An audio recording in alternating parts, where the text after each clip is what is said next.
તારીખ 28/9/2024 રોજ મહીસાગર જિલ્લાના કડાણા તાલુકાના પ્રાથમિક આરોગ્ય કેન્દ્ર સંઘરીના આયુષ્માન આરોગ્ય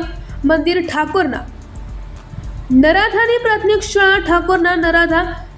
ભાણપુર ખાતે મુખ્ય જિલ્લા આરોગ્ય અધિકારી શ્રી ડૉક્ટર CR પટેલ સાહેબ, academic medical officer Shri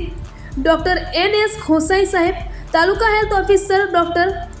SC Dhaka સાહેબ, પ્રાથમિક આરોગ્ય કેન્દ્ર સંઘરીના medical officer doctor Krunalgiri N Khosai તથા Ayush medical officer Shri doctor Kalpesh Suthar સાહેબના માર્ગદર્શન હેઠળ શાળાના બાળકોને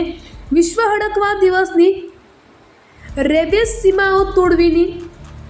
થીમ સાથે બાળકોને હડકવાના લક્ષણો, ઘાને સ્વચ્છ પાણીથી કઈ રીતે ધોવા તેમજ રસીકરણના ડોઝની માહિતી આપી અને વિડીયો બતાવવામાં આવ્યો હતો અને આ કાર્યક્રમમાં કમ્યુનિટી હેલ્થ ઓફિસર, શાળાના આચાર્ય, શિક્ષકો વગેરે હાજર રહ્યા હતા.